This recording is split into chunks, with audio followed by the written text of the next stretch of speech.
October 4th, 2021. In an instant, over 3 billion people lost access to the internet's biggest platforms all at once. Facebook, Instagram, WhatsApp, Messenger. Gone. Not slow, not glitchy. Completely erased from the internet for nearly 6 hours. The culprit? A single routine command? During maintenance, one faulty update wiped out the digital address that told the world how to find Facebook. The company had effectively deleted itself from the map. It got worse. Internal tools ran on the same network, so engineers couldn't fix it remotely. Some employees couldn't even badge into the buildings to reach the servers.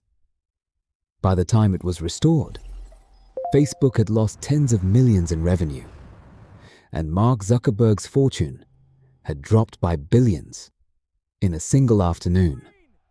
All it took to break the world's biggest network was one line of code.